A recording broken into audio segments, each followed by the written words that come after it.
Hey guys, thanks so much for tuning in. Friends, family, casual people who are just like going across iTunes right now. It's me, Matt Rebar. I wrote this book in 2016. I've been writing books all my life and, just for fun. And finally I was like, well, what's a way to share my work, but, make it cool or make it adaptable? Because, people don't really read too much these days. And so I was like, wait a minute, I'll make an audiobook. Even better yet, I'll kind of make like a podcast audiobook. So here we are.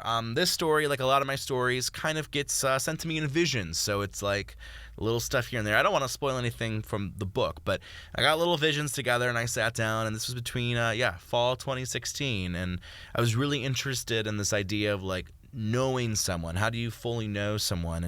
And kind of playing off of that imagery. So I hope you enjoyed the book. And just another thing to note, I'm kind of a bubbly guy normally. I'm very happy-go-lucky. People are like, yay! The voice of the character and of the characters do not represent me. It is a fictional story. So, don't. I know my mom, when I first showed her this, she's like, oh my God, like I just think of you. And I'm like, no, don't think of me at all. This is like, think of me for creating this story. But like, besides that, like I am not represented in the story at all. So just want to put that out there too. This is a work of fiction. So, and real quick too, this is going to be a 10-part series. And once the final part is up, I will be sharing the book, the actual text. So if you wanted to look at the text or share that with people who don't listen to podcasts, they want a book, here's the book version, aka, the podcast in a book. Thank you for tuning in, and here's episode 1.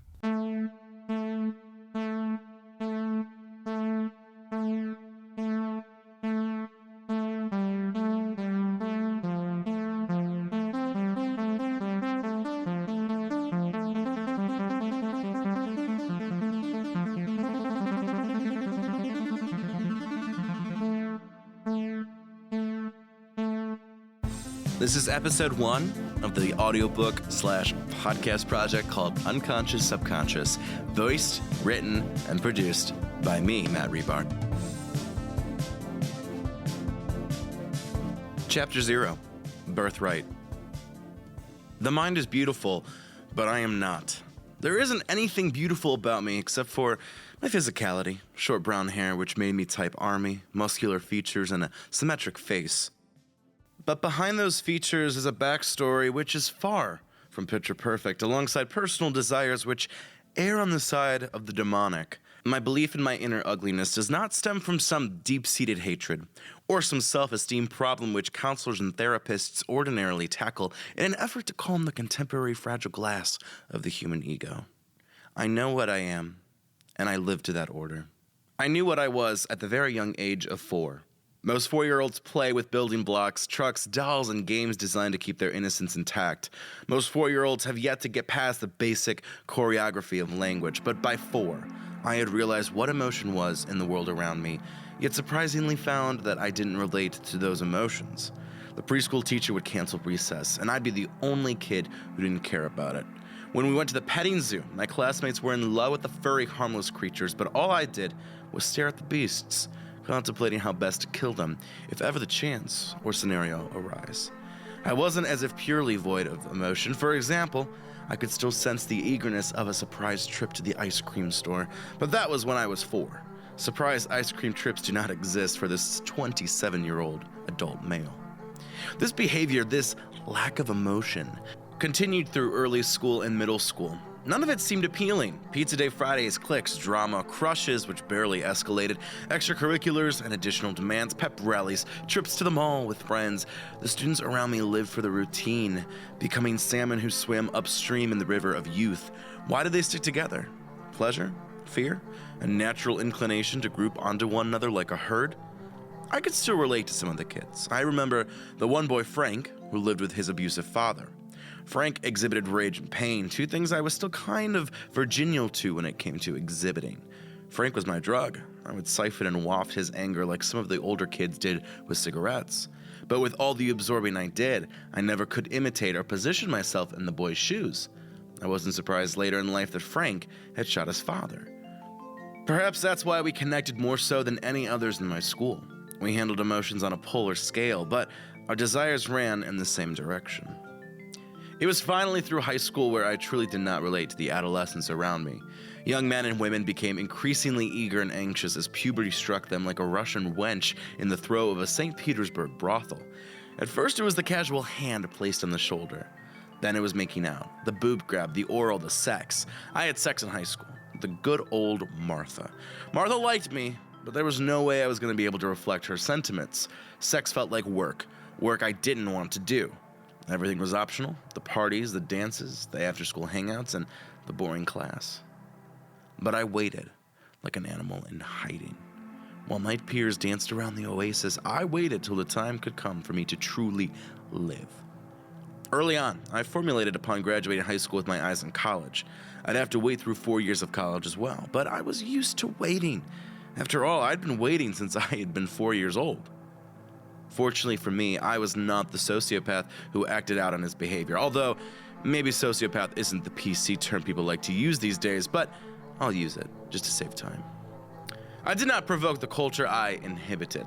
I harbored patience unlike some of the others. You'd hear stories about serial killers who were reported killing neighborhood pets and forest animals at young ages. People who knew these serial killers would say canned responses such as, "I can't believe he was capable of such behavior." Those interviewed character witnesses saw the world at a second-dimensional glance. They couldn't connect the dots in front of them. Whether or not they could or perhaps didn't want to, that's a different tale. There were times where the desire almost exploded out of me. I wanted to be capable of the behavior serial killers were admonished for. But I didn't leave my house and enter the alleyways and corners of suburbia to commit deviance in an act of self-exploration. My good boy persona stayed at home. I was a bona fide actor whose role fit me like a perfect glove. But plastic gloves aren't designed to last too long. Besides, if I had got caught killing animals or torturing my schoolmates, I'd be done for. I had to think of the long game. I was actually anxious about that long game, though, mostly because the future I wanted didn't appear to coexist with society and what others expected from me. But luckily, I graduated at the top of the criminal behavior department at a top school, which I'll admit because no doubt it would look terrible to said college that I'm an alumni of. I had been patient and had crafted a way for me to legally get away with my deepest desires. I instantaneously got a job at the government, a lowly member of the spinning grand cycle. Originally, I was that lowly agent who did the bitch work, but quickly enough, the right people saw me. Yes, the federal government hires scumbags such as I, the sociopath who doesn't care about anything or anyone. Granted, a true sociopath, and maybe psychopath too, knows how to come across like a human being. There is some kind of unspoken notice between psychopaths and sociopaths. Together, we share a sixth sense where we can smell each other pretty quickly on. The top men and women in my agency are all killers. Some just prefer ordering death than performing it. It didn't take long to transcend my regular peers. I finally got to the level where my future melded with the future expected of me. I hunted, killed, studied, gathered, and survived for the federal government. It was a job which pinpointed my inner desires, a job where I finally got to exercise my own personal motto of surviving or dying. If I could truly feel the full effect of happiness, I'm sure I'd express that emotion.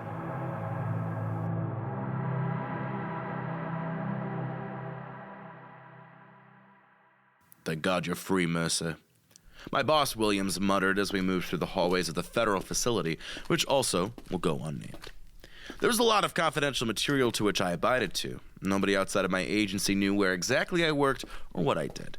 In fact, I was really only known as a menace to the people who wanted a menace working for them.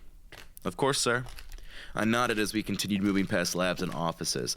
Williams was an atypical high member of the agency. He had spent his younger years being in my position before escalating to the management and administrative aspect. We both had a common bond for committing acts deemed criminal, yet not having to deal with the fallout of trouble regarding those acts. Williams' silver hair and mustache marked his age, and outside of his work, he had a wife which he put in time for. I'm not sure if Williams loved his wife. I wonder if she was a toy to make Williams appear normal. Or maybe after years of being a menace, Williams enjoyed the soft antithesis of a doubting spouse. Sidney Isidore Mercer. It's quite a powerful name for an agent. But like all people, we don't choose our name. Most individuals preferred Mercer to Sydney. Mercer was my widely accepted alias when it came to staff admissions. Mercer seemed serious and to the point, while Sydney seemed fun. I didn't want to come across as fun, but my first name came in handy for situations where I wanted to create friends or put another at ease. Sydney lowered walls, while Mercer raised walls. Not to brag, but my agent record is impressive. I'm extremely manipulative and patient, the type of hunter which would go hungry for days before successfully and perfectly obtaining his catch. Fellow sociopaths and psychopaths get caught through the evidence they create. A major nail for serial killers and kin was stupid passion. The dumb ones got locked up and killed, while the smart ones worked through the boundaries. This mission is quite different, William sighed as we finally arrived at an elevator. Normally I'd have you go through some foreign country or some podunk crack-ass corner of the country, but today I'm sending you to basically a different world. I'm not gonna lie, Mercer. This isn't gonna be like anything you've ever seen. Williams was right. I'd been a spy, an assassin, researcher, killer, terrorist, and many descriptors you could think of for over 52 countries and officially over 400 towns and cities in the States. I'd moved like I was part of a book tour, tackling case after case as I crossed the country and the globe. I was smart and went undetected, settling and creating chaos like an angel of death. I had one of the cleanest records on staff, something I was quite proud of considering the office had been behind some of the most controversial and widely known disasters. Think of some of the shit that's happened in this country and in the world, and I bet a good chunk of that came from my colleagues and I. What do you mean a different world? I questioned. Are you sending me to space or under the ocean? No, I wish I was, Mercer. William sighed, like this decision to call upon me had been one of the toughest things he had to do in his career. It's a bit different than that. What do you know about the human mind? I know my mind isn't the typical human mind. Of course it's not. You work here. William smiled. But think more so the brain, I suppose. It's a very tough organ, capable of everything within the body. Technically, death is proclaimed with the stoppage of the heart and the death of the brain. The brain controls everything. It remembers everything. It provides reason where there is none. Good. It's like you passed human biology. Williams congratulated as we entered the elevator. I'm sure you could give me pretty okay explanations of consciousness, unconsciousness, and subconsciousness. Of course, I nodded. Consciousness is practically awareness. You're thinking. Unconsciousness is when someone is out, basically. They're not thinking, I guess. And the subconsciousness is this layer underneath consciousness, but it's basically untapped. It's found by most that a large portion of our brain isn't working at once. Williams mused as the elevator descended into the hell of the building. That even the most complex of tasks only take a small chunk of brain power. So what is the rest of the brain doing? What happens in the subconscious? What is the exact relationship between the unconscious and the subconscious? Well, these are questions that some of our research and development teams are working on. Research and development, I chuckled. Glad to know they're working hard. You'd be surprised some of the inventions they managed to create, Williams told me, in a way that contradicted my assumption over R&D. I think you'd be interested in their new machine, especially because you're going to be one of their early demos. A demo? I asked. For what? Williams and I stopped in front of a warehouse-looking door which was pure steel. The number 4 was painted so lusciously upon the metal wall, as if we had hired an art student for the design. Williams swiped his access card, and the warehouse door opened to reveal the space inside. Immediately, I was visually overcome by the machines and might in front of us. Scientists milled around the machines while staring at the center of the room, which was taken up by a comatose larger black man, perhaps in his mid-40s. His head was covered by a metallic dome, while a bunch of wires shot out of his body and connected to the machines. Large screens were placed on the walls, but all of them were flickered to static, while there was a second chair which sat next to the black man. It did not take too much deductive reasoning to understand I would most likely soon be in that second chair. What the fuck is all of this? I muttered, but it was not Williams who answered me, but a scrawny scientist. Hello, are you Agent Mercer? The scientist asked, his Eastern European accent as thick as the layer of goop on his potentially fake hair. I am. Are you going to answer my question then? Of course. The scientist bowed slightly as I watched him. I am Badalov, and I am the head of this project. The black man in the middle there is Clark King. He has been in a coma for upwards of 8 months, but he has been kept alive mainly because he has some very important information. Information. I turned to Williams for this one. Clark King worked in the depths of some of the government's top code breakers, hackers, and technologists. Williams explained. Clark King is the creator and developer of Lavender. What is Lavender? Lavender is above your clearance, Williams explained. Fuck, it's above my own clearance, but apparently Lavender's unfinished, and the only chance to finish Lavender is probably by getting the information from Clark King himself, and that's where Badalov comes in. We have designed a machine that allows a human being to be mentally transported into the mind of another, Badalov summarized. Basically, that is the foundation. We don't really have time nor the patience to explain how it all works, but you will be transported into the subconscious of Mr. King in efforts to find out about Lavender and potentially wake him up. How will I be transported into the brain? I didn't want to sound like a pessimist, but I guess it was hard to picture this technology. Imagine the subconscious like a world. Badalov was really stripping it down to the wires for me. Each subconscious is different because everyone has different experiences, hopes, dreams, fears, desires, tastes. But the subconscious, which goes highly unused and unnoticed, is the true core of the brain. You will visit the subconscious like a passenger in a series of almost dreamlike states. You will get to see Clark King's life in a way you will get to understand him. You don't know what exists in Clark King's experiences, but in his subconscious, the hope is you can find out how to complete Lavender or how to wake up Clark King. But I don't know what Lavender is, and how am I supposed to wake up Clark King? He's been in a post-stroke coma for months. Clark King himself will exist within the subconscious, Badalov muttered. We've done experiments and trials with this equipment. We will be watching your progress on the screens up on these walls. We will be able to hear you in your surroundings as well. Sadly, there is not a way to communicate with you. That technology is yet to be developed, but even if we could communicate with you, we do not know anything of the subconscious of Clark King. But there are some things we know will most likely translate over to your experience. Your body remains here while your mind is at play within the subconscious of Clark King. Badalov promised like he was telling someone he loved how much he loved them. But if you succumb inside the mind of Clark King, you yourself will be killed. You cannot die within his mind. Otherwise, your mind dies in real life.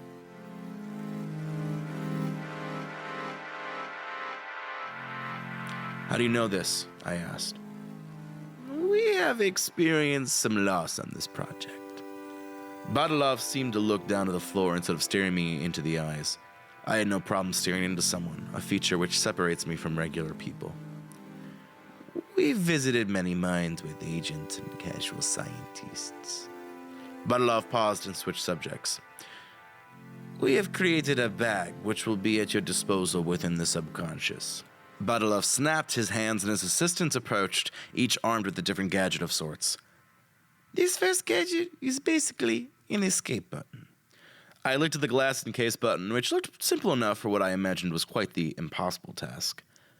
When pressed, you'll immediately be sent back to your body. It usually takes 2 seconds or so for you to escape from the subconscious if you were to press that button. We've had close encounters on both sides of that 2 seconds. We imagine that if you were to hold on to the core of Clark King, you might be able to jolt his conscience awake. That would be most optimal. If we can bring Clark King to life, then no doubt Lavender can be completed. The second gadget is a gun, Badalov said, as I indeed looked at the futuristic appearing gun.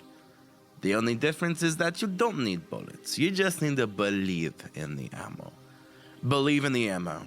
I was not happy with the vagueness, and Badalov quickly covered his bases. You will find in the subconscious that your imagination and sense of reality can be warped, Badalov sighed.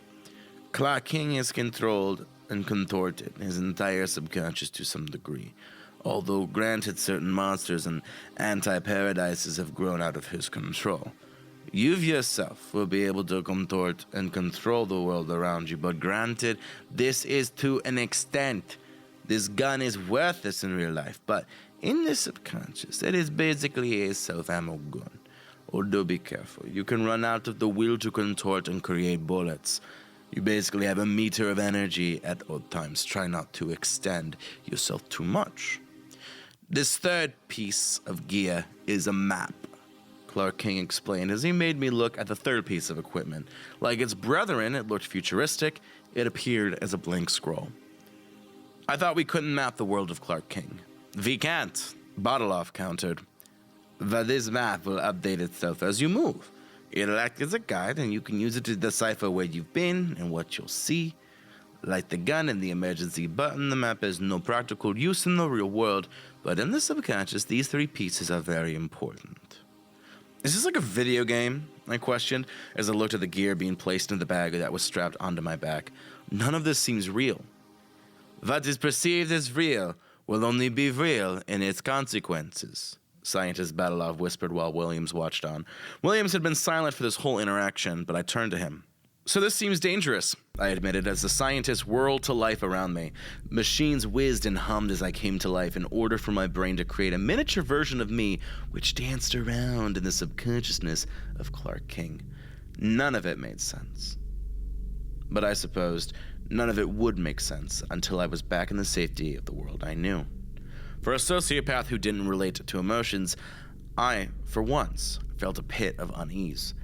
I had mastered the world at a young age and had not been threatened or scared since, but Clark King's subconscious was a monster I had no knowledge of. If I knew something, my body would be at ease, but I could not help but feel adrenaline spike through my body, the hair standing on my coarse skin and my pupils dilating and retracting like ocean tide. You are one of the few agents that I believe can do this, Williams muttered to me as we walked over to the second chair. Immediately, scientists began grabbing my skin and poking me with needles. My head was domed with the same kind of construction which Clark King had on. King breathed in and out, although that was all that was visible in terms of his living status. Go in there, find out about Lavender, and if possible, awaken King. Williams made this seem like it was another mission, but this wasn't another mission. Nothing more needed to be said, I supposed. Batalov watched as his team wired me up like I was some kind of beast to be tranquilized. I tried to steady my mind as Williams watched on with pure neutrality. I could smell worry coming off of Williams, but he was trying his best to show that everything was going to be all right. But would it? We prepared to slip you under, Batalov explained to me as we stared into each other. We will be watching and listening, okay? We will be with you in this. He sounded like parents telling their children about a difficult decision, such as putting them into surgery or preparing to move them across the country. It was all bullshit, designed to smell like perfume. Normal kids could be fooled after being doused in oils, but for me, I didn't smell anything. I only saw the haze. I saw the bullshit.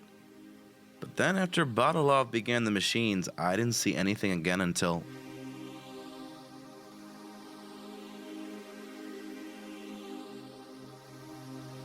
Chapter -1. Early Remembrance. I awoke with my body strewn on the ground.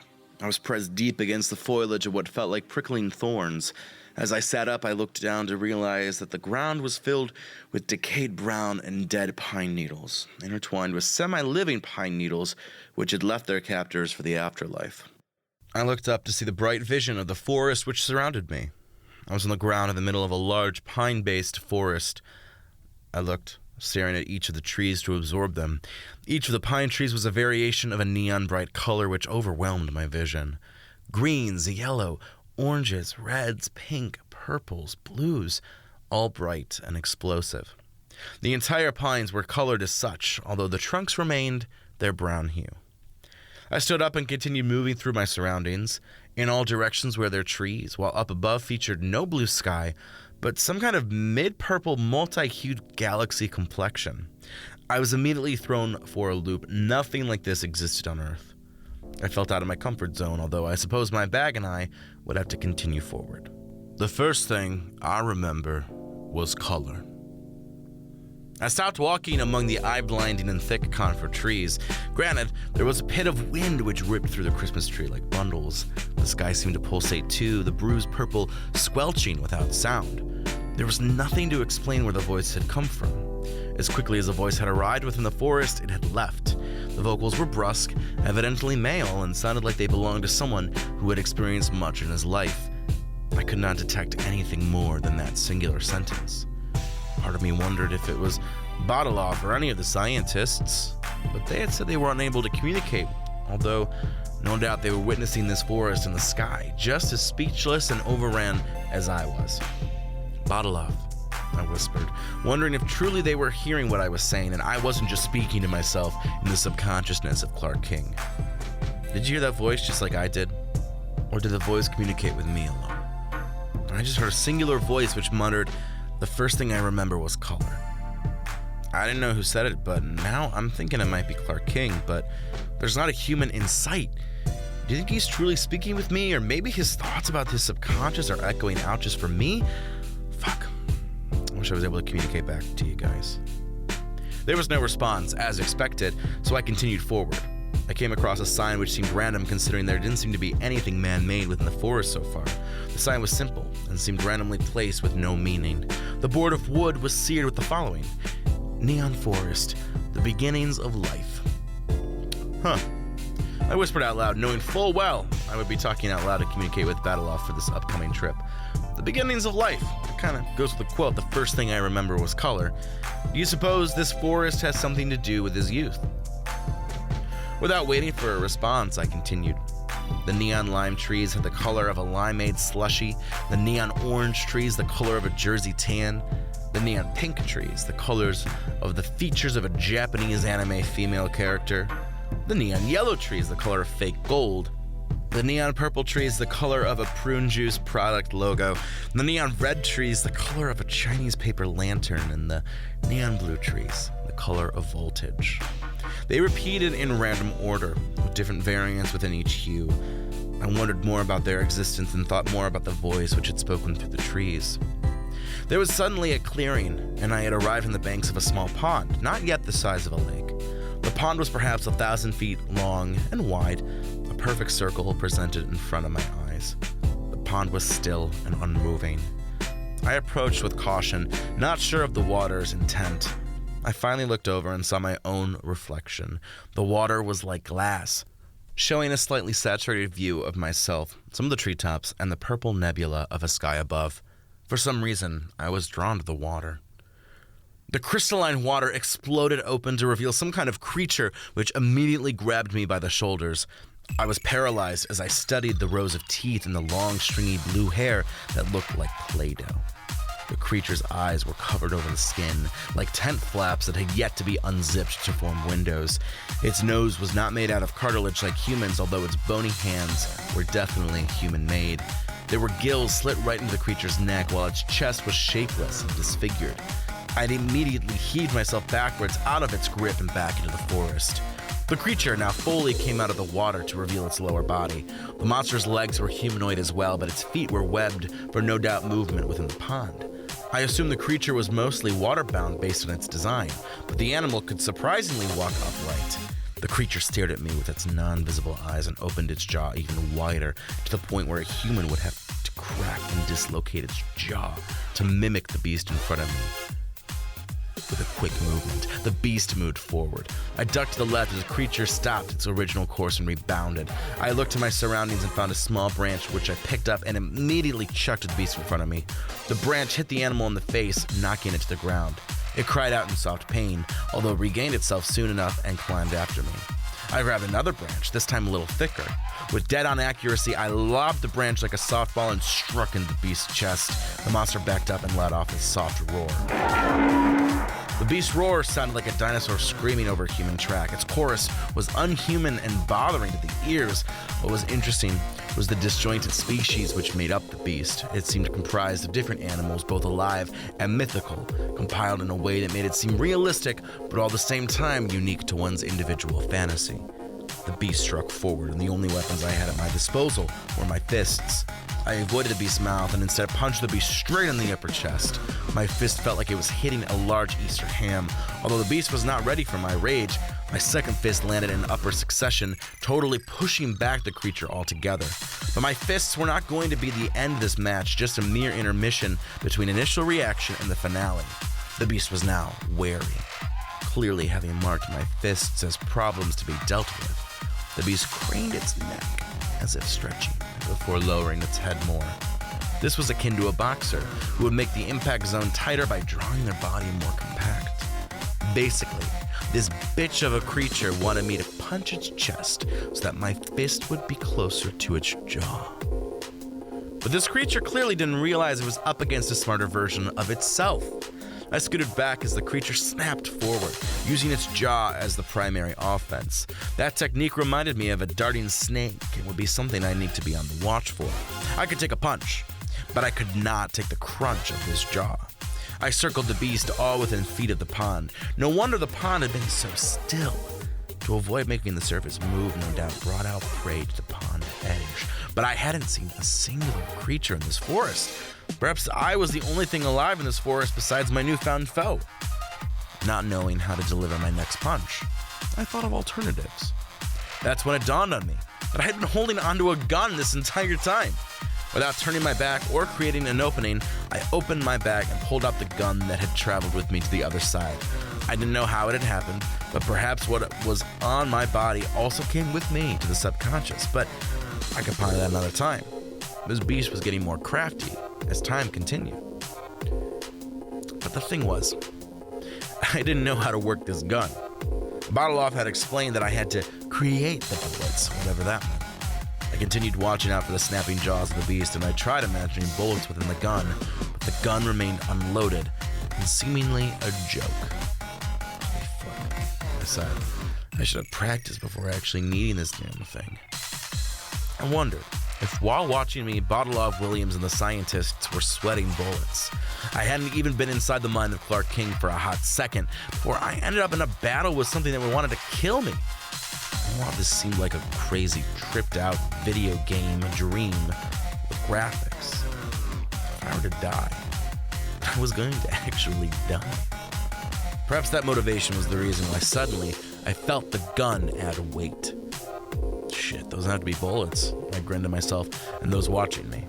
I pointed the gun to the unsuspecting creature and fired 3 bullets. All 3 ended up in the chest, whose blood splattered outward and onto the dead pine needles.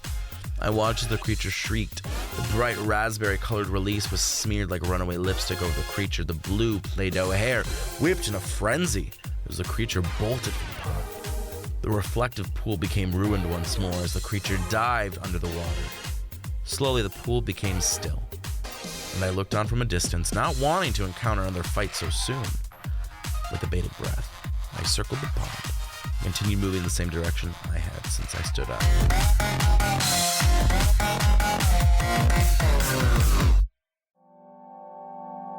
This time, as I moved through the neon forest, I heard a reprise of the same voice. Interestingly enough, I was not the first child to be born to my parents. Here in the early days and before my existence lies my dear sister. She was nothing more than a miscarriage, although quite a memory to my dear family. We value her just like any other person in the family, and here she exists within the color. Rest in peace, Melody.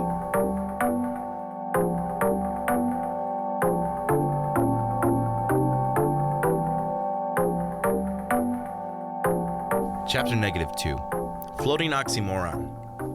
Initially, there didn't seem to be a way to leave the forest, but I soon arrived at the edge of the forest, which was on a cliff's edge. But I suppose I'm not being clear enough in the detail. On Earth, everything is bound to the control of gravity, but what was different in the subconscious world was that there appeared to be no gravity keeping everything on the same plane. Slabs of rock and earth appeared like islands in the sea of nebula. Some faced me, some were way below the slab of rock I was on, some were above me. Think of any possible direction, and there existed little landforms like planets. Confusing, right? From here, I could see what looked to be the underbelly of a rock slab, which meant I had no clue what was on the other side of the rock. To the far left of my vision, I could see some kind of track and what appeared to be a shining water-filled land. In the distance, I thought I could see a jungle of some kind, perhaps even the haze of what could be a city. To my far right, I saw another huge slab which looked dark and grisly. In the far distance, I could see an ocean which looked more like a sheet of glass. The ocean had no depth, but connected the slab of desert which appeared to potentially be civilization. All of this occurred within the purple blobs of the skylight, which cast down a soft glow. I suppose the forest trees themselves were the reason why it seemed darker within the neon forest. Upon my immediate horizon was a meteor belt. All this infinite space, so many different places appeared in my vision, and I wondered where among them I could find information on Lavender, as well as Clark King. Granted, all of this was supposed to belong to Clark King. I was overcome with not knowing where to start first, but I trudged forward and took the route to the right. I thought about what the voice, potentially of Clark King, had mentioned regarding Melody. Was it safe to assume that the creature I had fought was an incarnation or imagination of Clark's older sister who had died via miscarriage? But why was she not human? Was there significance within the blue hair which looked like clay, or the metamorphosis of webbed features between her limbs and the folds of her skin over the eyes? And why did her chest look compact and genderless like a robotic body piece? And perhaps the most intriguing question yet, did Clark King choose this location and the description of Melody, or have these details manifested from Clark King's own mind, like did with his subconscious's vision? If the latter, that almost proved that Clark King's identity and his own self-vision conflicted with what his subconscious thought of him. It was almost like there were two different people, or at least two mirrors. Did Clark King know about Melody? His voice seemed like he knew. Perhaps he'd visited Melody in that pond and had seen the horror that his subconscious had made of her. Perhaps Clark wasn't aware that deep in the neon forest a subhuman awaited anyone who dare come upon its pond. Maybe the voice I was hearing was just his subconscious narrating the world for me. It was easy to jump into a rabbit hole. It was harder trying to ignore the multitudes of questions I was facing. I felt like I had been walking all day when I finally came upon something else besides the forest in my line of immediate walkable sight. In the distance, I could now see what I supposed was north of the neon forest, but then again, directions seemed pointless in this dimension. I suppose if anything, I should just readjust my descriptors. I could still see the desert and the large rock upon it which stood in the far distance. The ocean met with the desert's edge and headed left. Above the desert was another rock, and although I didn't know what was up on that rock, I assumed it was some large amount of water, perhaps a lake. I guessed a lake because there was a large waterfall, which poured down into a small receptacle, which was located at one of the tips of the desert plate. The potential lake was connected with a thin bridge, which slid down into a small rock, which contained a small bustling village. From here, the village looked like some European Disney-themed place with large windows, simplistic colors, and overall happy-go-lucky appearance. The village was tightly clustered together, no doubt protecting itself from the potential horrors of Melody or whatever else lay in the subconscious. It seemed to capture youthful innocence, which went along with the subconscious's narration. Between the neon forest and the village were small rocks which floated softly. I suppose they were some natural-appearing bridge between the forest and this town. What really caught my eye was a kid who was wheeling around the rocks with his wheelchair. The kid would zoom across the atrocities before jumping into the air, wheelchair and all. He'd collide down onto a second rock, grab his gearings, and prepare for another launch. I watched a few times before I called out to the kid. "Hey, be careful," I cried out to the boy in the wheelchair. The wheelchair kid looked at me, and in doing so missed his destination. I took an intake of breath as the wheelchair seemed to fall through the air. The kid was going to die, and it was going to be my fault. However, the kid didn't fall. Instead, he remained situated in the sky quite close to his intended designation. I watched, most likely with my mouth ajar, as the kid wheeled himself up onto the flat rock top before giving me a toothy smile. "What's the matter?" the kid called from the quarter mile in on the rocks. "Did you think I was going to fall?" "Well, I thought you were," I admitted. "I'm starting to get the idea that the rules of the world don't apply here." "Oh, so you're not from here?" the kid asked, wheeling over more of the steps before slamming into the land right onto the edge of the neon forest. "Welcome. I've been here since my birth. So this is all normal for me, but you seem a little unsure. When were you born? 30, 40, 50 years? Wheelchair kid shrugged. You only look like you're 10. I'm actually 11. So how come you're claiming to be 50? I'm 11, but I've just been here a long time. The wheelchair kid's logic worked for him. I was more of a skeptic, though. Do you live in that town? I do, the wheelchair kid confirmed, looking out to the small, compact village with a slight cusp of disdain. Doesn't seem like you enjoy that place. I don't think anyone would enjoy that place, the kid sighed. I've barely gotten out of the village. I come out the steps, but if I were to get caught going into the forest or going up to Lake Sentier... Do you have parents? No, we're a community, the wheelchair kid explained. The kid was itching to move with the wanderlust-type heart I had suffocated for the vast majority of my life. I don't think any of us really relate to each other. It's like that saying, it takes a village. We're just a village. But how are you born if you don't have parents? We were just there one day, I guess. So there's no beginning for you, just this. When you say that, it's kind of depressing, the kid sighed. Where are you from? They say this world's almost infinite. I'm not from this world. Then where are you from? That might be hard to explain. But you don't have proof? Wheelchair kid was putting a heavy lean on the topic, but I appreciated the boy's bravado. I guess not. What's your name? Sydney, and you? Rodney. Huh, we kind of have a pretty similar name. It's probably a good sign then, mister. I smiled, a pretty genuine smile. I didn't feel anything past a bit of humor. I could laugh once in a while, mainly because laughing didn't automatically correspond with deep feeling. Laughing was just a reaction. And while I didn't have any reactions, really, I could form reactions. So what's the name of the town? I inquired, pointing ahead to the town across the way. Dahlia Village. Why is it called that? I don't know. Rodney shrugged. I don't do anything important. People don't want me to do anything important. Everyone thinks I'm fragile and all that shit, you know? Because I'm in a wheelchair. Are you fragile? Of course not. Rodney was very adamant about this fact. Strength seemed important to his identity, most likely because he was confined to a wheelchair. Being perceived as weak must be exhausting, as evident by the small stream of anger which came from Rodney upon my question. I didn't think you were weak. Then why did you ask? To see what kind of person you are, to see how you respond. I told him the reason behind my questioning in an honest manner. There seemed no point to lie to Rodney at that current moment. The insane, intelligent human knew that you didn't need to fix what was broken. If you'd fallen to such a simple question, Rodney, then I know that you were truly what people believed you to be, but you rose and fought against the perception others placed upon you. Only the truly strong can escape a mental trap like that. You seem pretty smart, Rodney chuckled. So what are you doing here? If you're from some other world, then what are you doing in this world? I'm looking for Clark King, I explained. You mean Clark? Rodney looked stunned. I suppose so.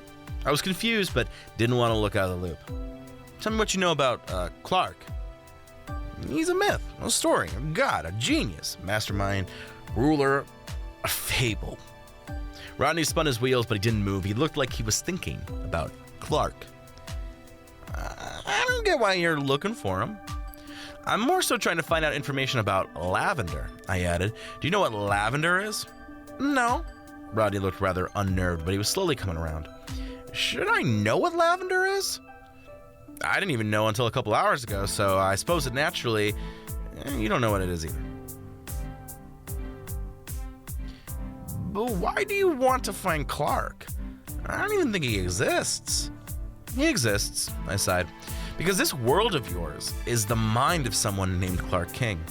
But he's just Clark, Rodney laughed. He's just a story. You came into existence because of the birth of a human man, I explained. You're his subconscious. Are you kidding? No. Fuck. Oh shit, I shouldn't have said fuck. Rodney cursed himself again for the explicitive slip. I know you're telling the truth. I can feel it. Unless you've been brainwashed to believe what you're saying. I don't think you've been brainwashed, but listen, Sydney. You can't say any of this. You can't tell anyone else around here what you told me about Clark, about looking for him or being out of this world. Why? People will probably arrest you or hurt you, maybe kill you. Rodney warned me, his eyes drawn tight as if tired and uncertain. You sound like you don't belong here. You're suspicious. Good to know, kid. Trust me, I still don't get it. This whole experience so far has been like a drug trip, and hell, I still don't know how I got here. I don't get why you're here, with these fucking rocks floating between Neon Forest and Dahlia Town. You mean the Dahlia Steps? That's what you call these weird little asteroids? I looked out curious at them. How do you stay afloat out there? What do you mean stay afloat? Well, back in my world, we have a thing called gravity. What the hell is gravity? It's called gravity. What's that? Basically, you're always on the surface of the ground. Oh, well, that doesn't make sense. Clearly, it wouldn't make sense considering you can just walk around this place casually. I chuckled. I'm looking around and finding that places are just floating rocks. Yeah, that's how it's always been and how it'll always be. That was the point where I would not mention to young Rodney that if the real human Clark King dies, then no doubt this world would cease to exist. At least, that's what I assumed. But Rodney knew Clark and didn't know anything outside of this whack job place. It didn't even seem like Rodney knew anything past the vomit rainbow pine trees and the lake across the way. To dance upon the Dahlia Steps for what I assumed was over 50 years must be absolutely painful. Another major question which popped into my mind during the discussion with Rodney was whether or not he played a significant role in Clark King's real life. If the Neon Forest represented Clark King's early childhood, then what did Rodney represent? What were the Dahlia Steps and the Dahlia Village about? So are you going to take me to Dahlia Village? I questioned. I will, as long as you promise not to talk about certain things. Can I talk about Clark and Lavender? Yeah, but don't act weird, Rodney muttered. Just say you're doing a school project or something. Do you have like a story of where you came from? A city down south? I guess that works, Rodney shrugged. Okay, let's go. But how do we just go? I asked, looking out at the slightly levitating steps with wide air between them. Up above, to the far sides and below, was more slabs, but just air. Afraid you can't cross the steps, Mr. Gravity? Rodney asked with a chuckle, still not pronouncing the word gravity in any correct fashion, but gravity didn't exist here. Rodney rolled forward, and on Earth he would have fallen off the cliffside of the floating rock island of Neon Forest, but instead, Rodney rode straight across the air before diving down onto a rock. The wheels of Rodney's chair skidded to the rock's surface, which let up small dust residue and overturned a small bit of grass which had been growing on the rock's surface. Now you try it, Rodney demanded. His voice was carrying back to where I stood. The sherbet-colored tree shifted in the wind as I finally picked up the speed to run across a small opening. I flew and landed on one of the nearby rocks. I could feel the adrenaline kick into my body, the same kind I had received from ending the life of an infidel, a terrorist, or a parasite. The same motion and energy that I got from blowing up a bridge in a third world country, the same pleasure that I was granted for ending multiple lives all at once, like lighting a strand of Christmas lights and having your eyes light up at once at their sparkling decadence. Come on, Rodney smiled, jumping over to a nearby rock. You seem to get it, Sydney. I followed Rodney as we left the Neon Forest and used the Dahlia Steps to make our way down to the town. There were a few times where my jumps missed the intended rock, but I could choose where I landed. I could stand in midair while climbing and descending into midair as well. I spent a few minutes learning these new mechanics. I wondered if I'd be able to use this successfully while on the main pieces of land around me. The steps didn't overlook anything in particular, although far below I could still sense what seemed to be bursts of lava. A thin haze seemed to separate far distances, as if you got maxed out by how far you could see. Finally, with one last pseudo jump before climbing a few steps in the air, Rodney and I landed on the outer edge of Dahlia Village. You're getting it, Sydney, Rodney smiled. You didn't think you could do it? I can't believe this is normal for you. Remember, here in Dahlia Village, walking like that is normal for both of us. Rodney glared into me, in a kind way, before wheeling into the village as I trailed him. He was the younger one of the two of us, but I was far less experienced with the subconscious land he deemed normal.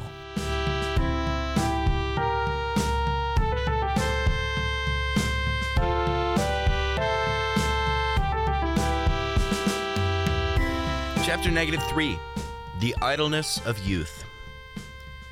Rodney had seemed to speak of Dahlia Village with slight dislike, as if I had asked about a root canal or an ex-girlfriend. Dahlia Village had been Rodney's culture and way of life for some time. Rodney would be considered an orphan on Earth, but here, it truly was a community serving itself and raising itself. First, Rodney and I stopped at the store. Apparently, currency came in the form of weird rocks, which I had actually seen on the neon forest floor. I didn't have any currency on me, but when I thought about those rocks, they formed in my pockets. It's kind of like the bullets. The shop owner, Bat, was curious about my background. I told him I was from some town south of here called Henrietta. I think I heard of that. How do you know Rodney? We've been pen pals, Rodney smiled. He came up for the day. Well, hopefully Rodney hasn't been too much for you. Bat laughed. The boy can be a little bit of a troublemaker. Anyway, this here's the Dahlia Village shop. Not too much here, but take a look. What do you know about Clark? I inquired, and Bat closed his eyes and thought for a second. I'm doing research for school. Clark, Bat repeated. Oh, that's nothing but a children's fable. Well, what's the fable? I asked. Clark's who invented the universe and who made all of us. A lot of hocus pocus, he asked me. Some regard it more as religion. Some like me think of it as a crock of shit. Does lavender mean anything to you? Bat paused. I feel like I heard that before. Like in a different way. Bat looked to the plant life he had for sale, but there was no lavender among them. I'm sorry. I can't recall. No problem, I nodded. Rodney showed me to a local dojo, recreation center, and a gym. There was a lot of kids who ran around in small packs while adults supervised them all. For every 3 kids in the Dahlia Village, there appeared 1 adult. I couldn't help but wonder what the purpose here was. Were they images of Clark King's childhood or general life? Was all of this a subconscious way to describe socialization and community? As I had promised Rodney, I did not tell people that I wasn't from their world. I felt slightly honored that Rodney hadn't turned on me or reported my anomaly to the adults of Dahlia Village. As I walked through the streets with Spinning Wheels Rodney, I noticed that the town ran on expectation. Things happened with particular reason around here. There were no surprises. Most likely any surprises in Dahlia Town were bad. There was a forced peace in the air, the kind of sensation where you'd see your ex at the bar and pretend you cared to know what they were doing with a life that you used to partially be in. I wondered deep down whether the town was full of happy faces or happy masks. Granted, Rodney was a clear exception. Did other people behave as he did? A source of life filled with anger towards his caged existence. Maybe Rodney was all alone, and maybe there was significance in meeting him, or at least significance in stirring rebellion against Dahlia Village.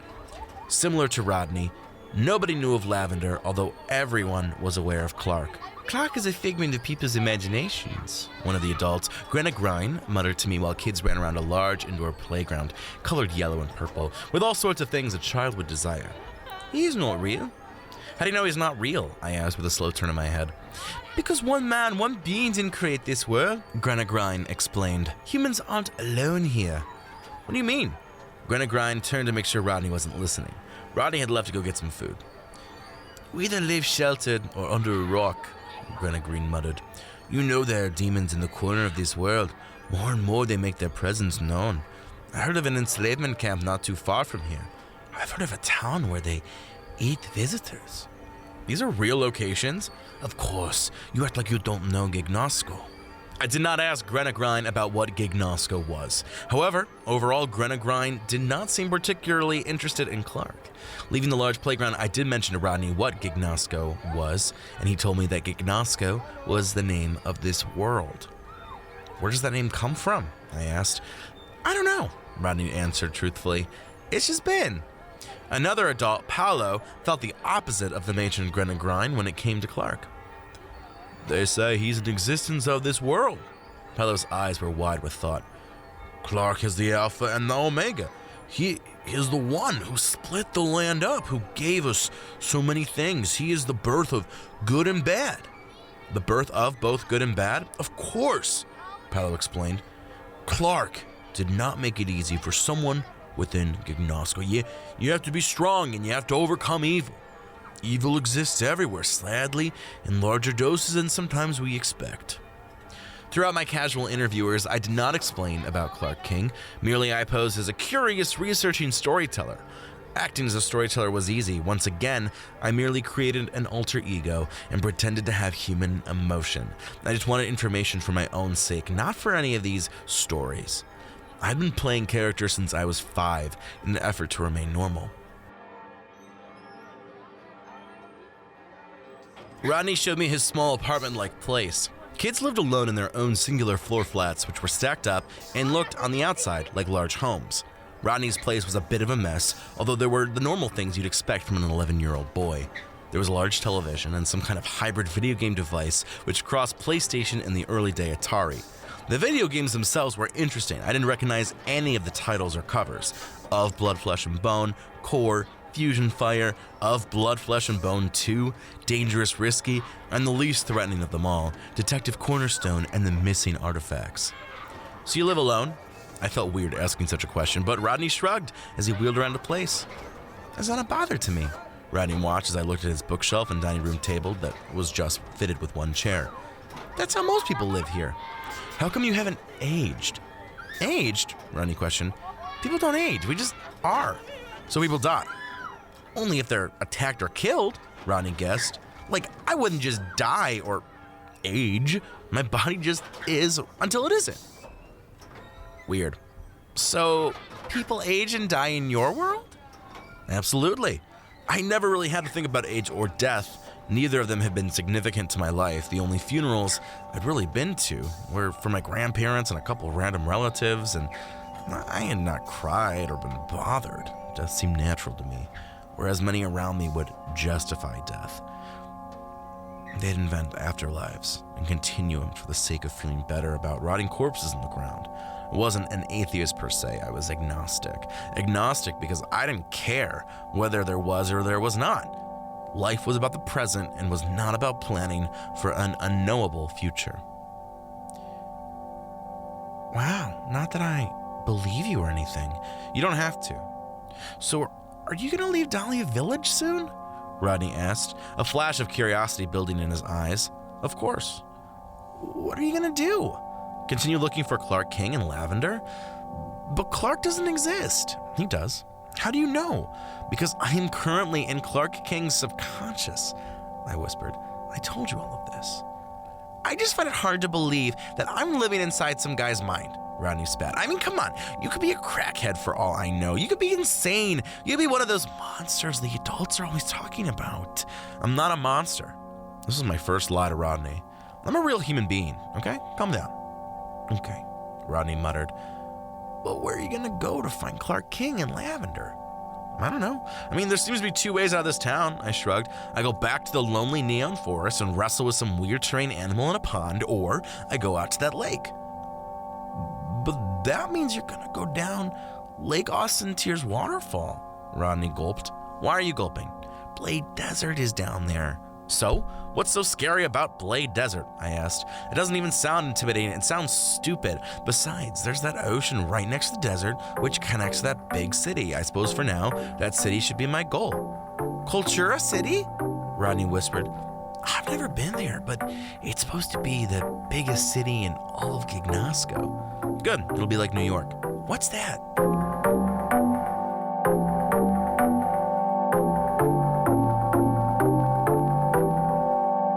A couple hours later, I fell asleep on Rodney's couch. There was no sun, stars, or moon. The sky differentiated night and day through the purple-blotched pulsation. Deep indigos became common to signify night, while the day was filled with the soft purples, lilacs, and bruised purple. Like the lack of aging within Dahlia Village, there seemed to be a lack of time within this world. This village itself seemed protected by time. They weren't frozen.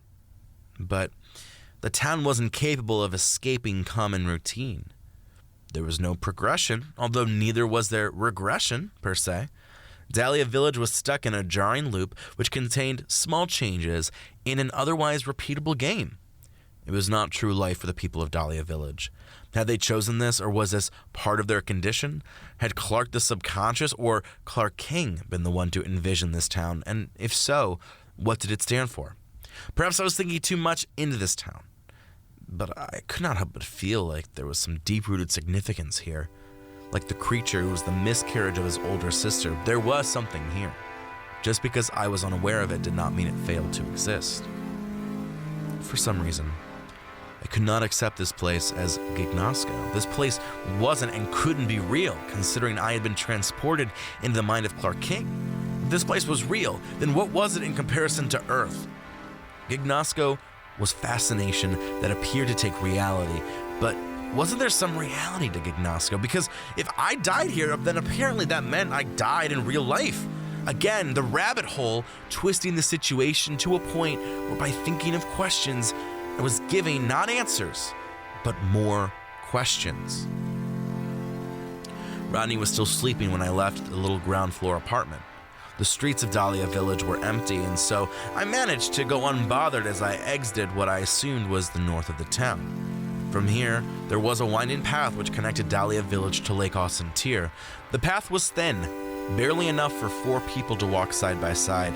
It was practically a husky sidewalk which held itself somehow as it continued to escalate into the sky.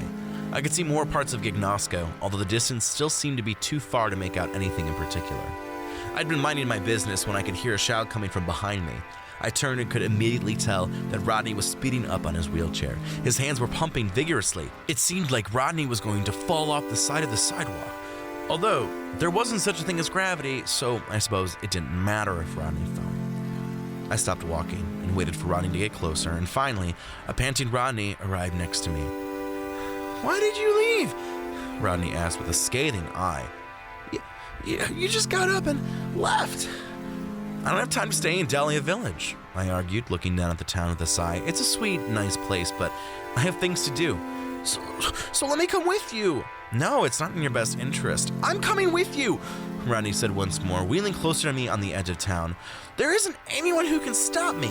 This place is too dangerous for an 11-year-old boy. Don't patronize me," Rodney barked, and I could feel the rage now coming from him. "That's been my whole life. People treating me like a child. People treating me differently because of this chair. It's all bullshit, and I don't want to stay the rest of my life in Dahlia Village. There's so much to explore in Gignosco, so much to see." "You yourself said there was a lot of dangerous things, but I'd rather try and see the world," Rodney countered, knowing that full well I wasn't going to really keep him from coming with me. For Rodney, this was an experience to see Gignosco. For me, this was an advantage in finding Clark King and his information on Lavender.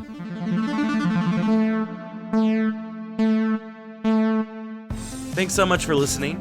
For more podcasts created by Steadfast Media Company, check out our website at steadfastmedia.home.blog or join us on Twitter at SteadfastMCO. That's at SteadfastMCO. Until next time.